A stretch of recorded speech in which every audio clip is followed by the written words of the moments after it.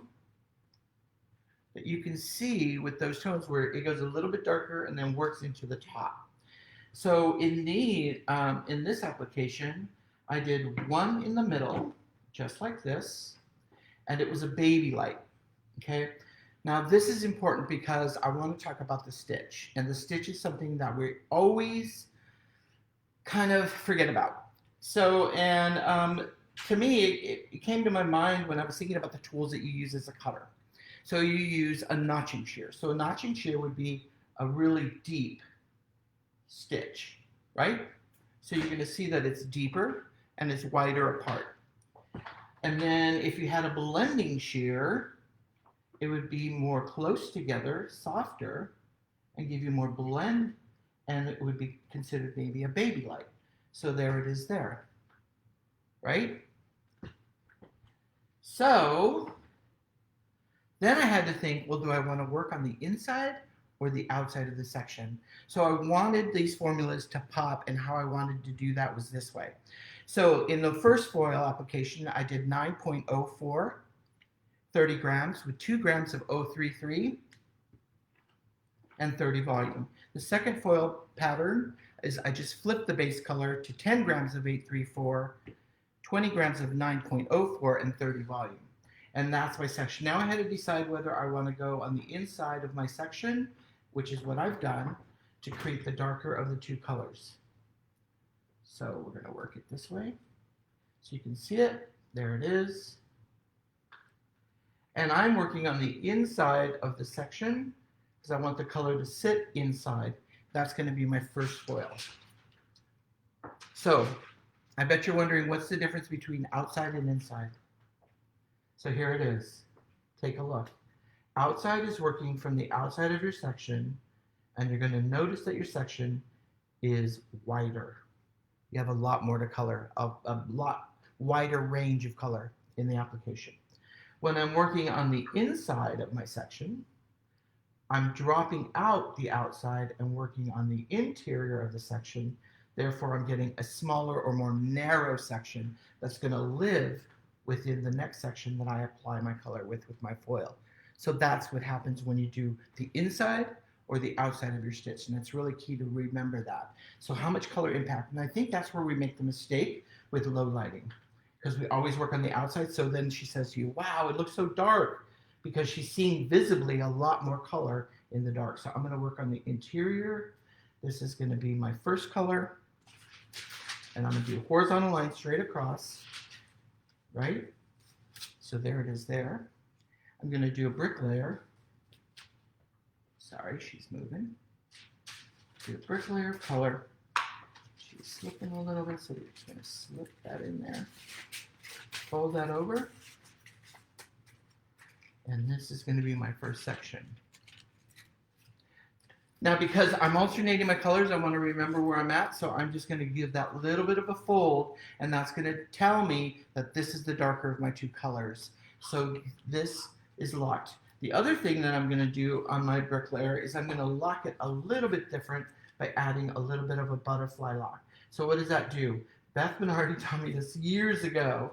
And what that does is it just gives you that little bit of lock in there so that you can really keep it. Now, when you have narrow pieces of color, that really helps if you butterfly that and you just take that little bit of a section out and you'll see that it has kind of like a square triangle. That's what it looks like to me. So my next one is going to be here and it's straight across. And it's a brick layer. So you're going to work from the center of that foil. You're going to work from the center of the foil all the way out, and that's going to be your section of a brick layer there. And you want to make sure that it's brick layering is a really, ideally, it's one of the easiest ways of creating really beautiful, natural looking color. I would say probably the most commercial color that you're going to create in the salon. So this looks really good on this length hair. It looks great on a bob.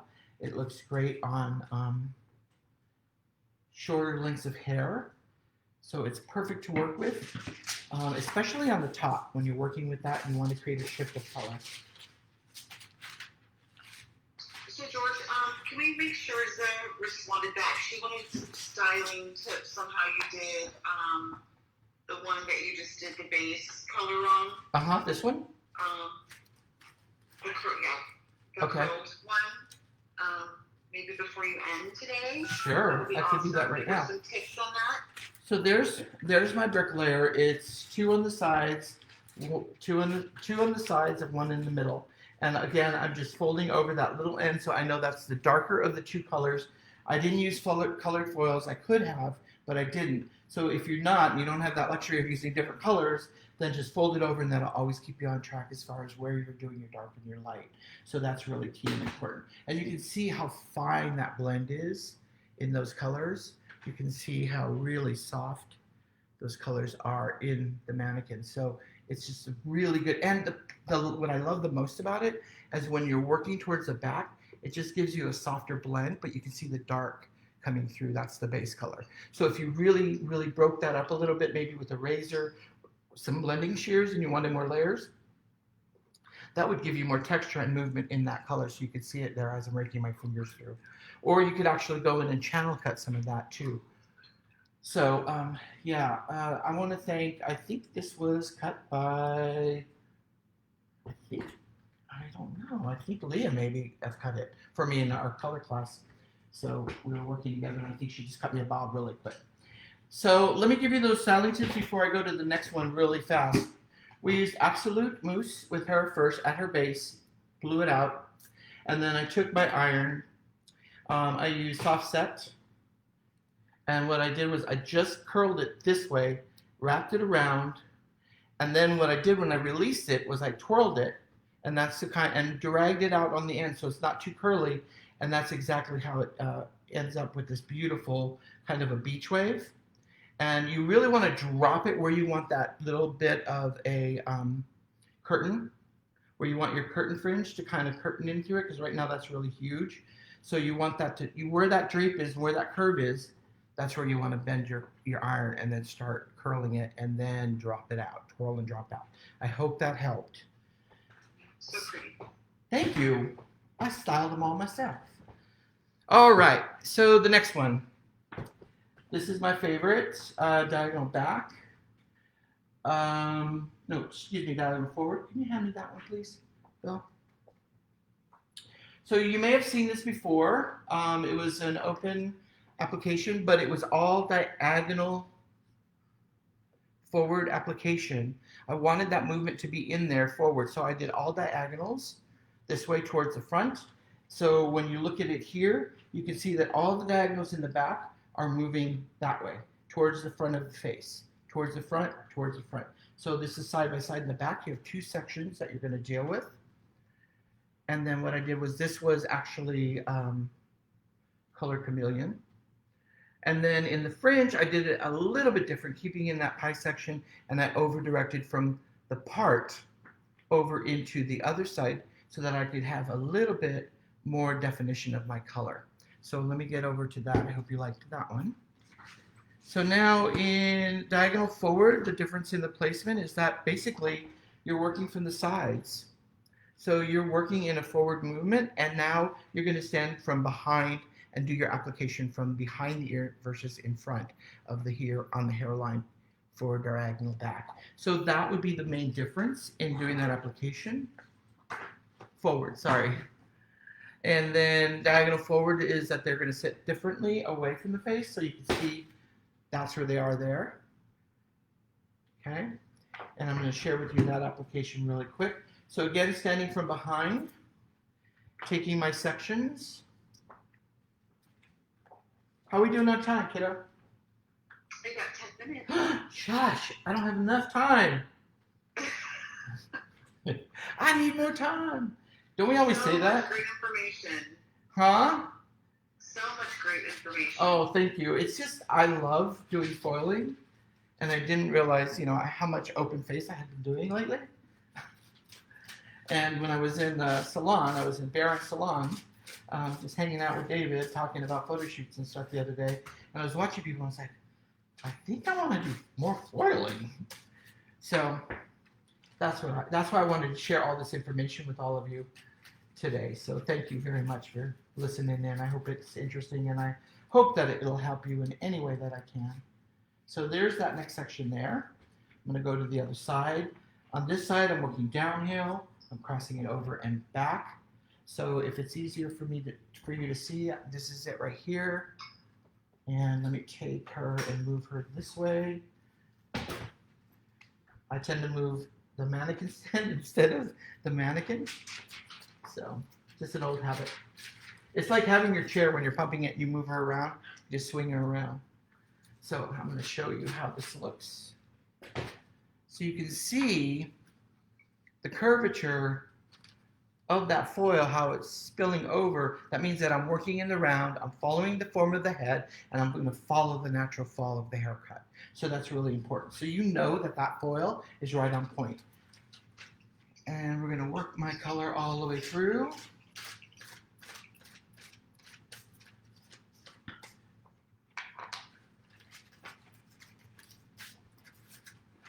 And that's that foil there.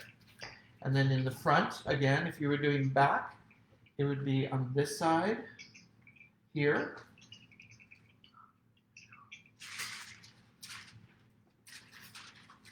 There it is there. So now you can see it's sitting across on the opposite eye. It's sitting over this way. Now that is diagonal forward. And what I want you to consider is when you're looking at your foil pattern, it's going to be like the roof of a house.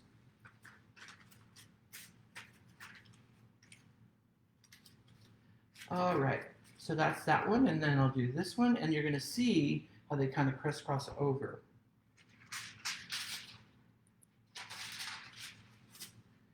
Let me show you this. Can you guys see that okay? Let me know.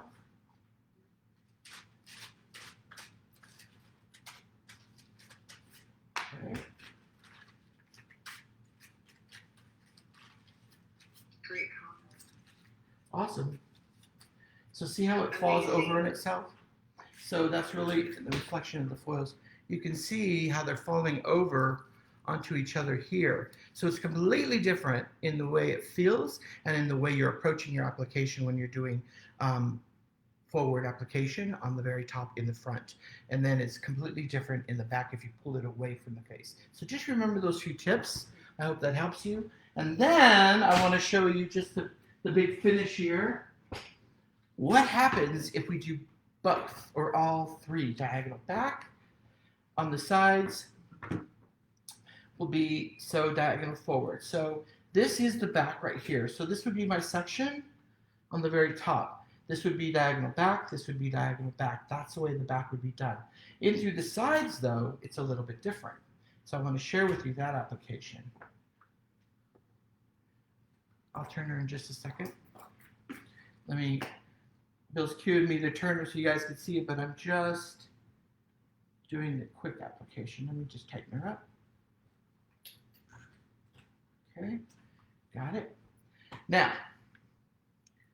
I want you to just take this corner, take that little V section out. There it is. You're going to clip that away. And in the front, I'm going to do diagonal back.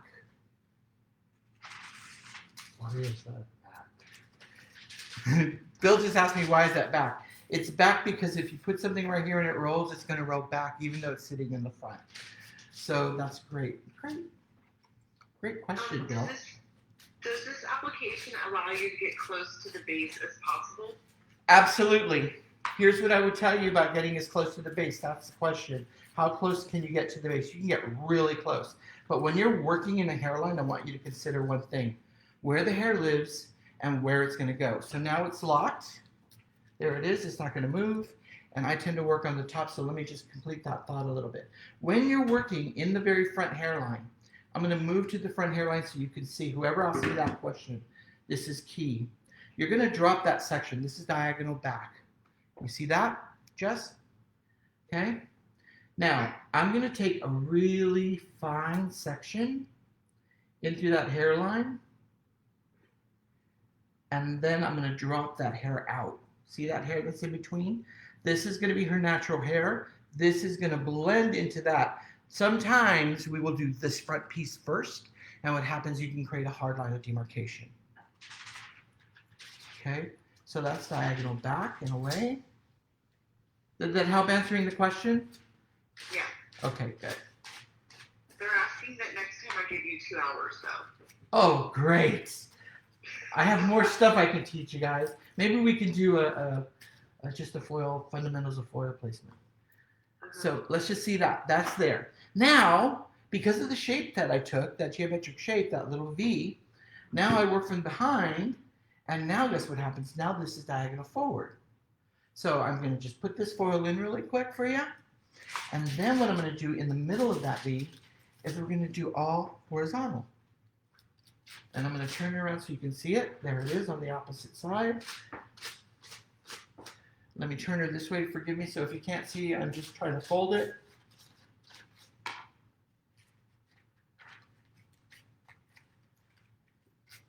So those must be the educators that want 2 hours, brats. Okay, so this is going to be diagonal forward. It's going to move this way. This is going to move diagonal back. It's going to be that way. You're going to have a crisscross of color. Right here, if you do those beautiful beach waves, you'll be able to see the color come from within that section. And this is going to give you more momentum and push. So that's that. Now, what about this little V in the middle? Well, what if I take that little bit of a point right off, right there, drop it out, leave her natural, take the next section on top of that, do a beautiful stitch. Okay, there it is there. Bill, would you hand me one of the black foils, please? Oh, never mind, they're right here. I did a George. Would you please hand it to me? I already prepared it right here. Okay, so this is the horizontal placement in the middle. So now, you ever do one of those colors that they want to be a trend, but they want a traditional application? I promise you that this application that I'm doing right here is going to work really well for you because it works right up to the hairline. There's the top section. I'm going to take another baby light. There it is there. I'm going to use one more black foil so you can see the differences in the color and the application. So that is going to be my next section. And the gauge is really important. I know that there's soft, there's medium. I like medium. I don't like heavy. Heavy tends to pull and slide your color. So now you have diagonal forward and diagonal back and then horizontal. And that's going to create this piece right here is going to be the filler part that makes that momentum move in between the other two. So question, the tip of you giving for the V, is that for the negative space? That is the negative space that you're creating. So if you're doing any hand painting in between, or if you're doing, say you wanted to maybe foil this, you wanted to do a blend, you could do a hand painting and you could call that a foilage because you have traditional foils with a trend in between. You're giving them two types of application. You're keeping them on trend and you're making sure that they come back to you with beautiful kind of a beach wave and curl, and they're going to love it that way. So you can always hand paint in between. So that will help you there too, to cut time.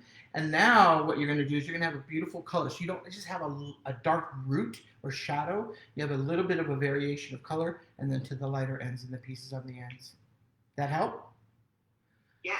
Awesome. That was the quickest hour I think I've ever had to work with.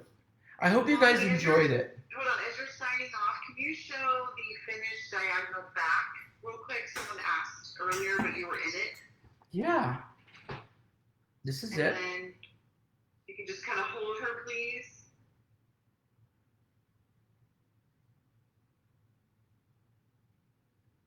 Oh, I can't hear you. How's that? Can you see it? So what this is, again, this was 638 semi at her base, shadowed that in first. Then I alternated 2 foil applications, diagonal back, away, and that was with cream and 20 and 15, 17, and 30. And I alternated those 2 foils in between, and that was the end result. So the 638 is what you see coming through that ribbon of dark in through there. That's that 38. It gives it a beautiful contrast of color. So, and then by just finishing it, I used a little bit of mousse in at the root lift actually. And then we just hit it with soft set, and I just did a really quick finger wave. And so you can see that there's the root. You can see the blend in the color. Let me show you. There it is. So you can see the blend of colors, how they're coming through. So there's no really hard line by using a diagonal line. That's what I love about working with those lines.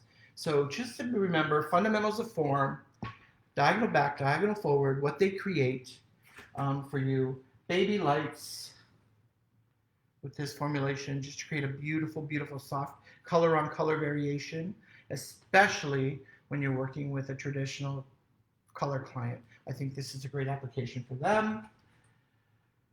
Using all lines together, using horizontal lines over here on this girl. So there you go. I hope you have a beautiful day, and I hope you do some beautiful, flawless foiling today. So thank you for joining us today. If you want to DM me on Instagram, it's George Colorboy Geo. Please feel free if you have any formulation questions. We're going to post the head sheets and all the finished mannequins and benchmarks. Thank you for your time today. I hope you're all doing well. Be safe, and I'll talk to you soon. Take care.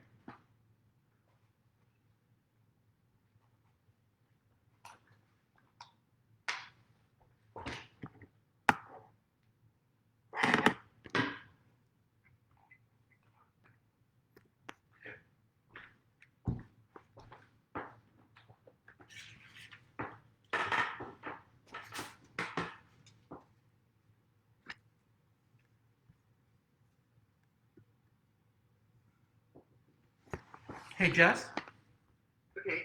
You still there? We're off.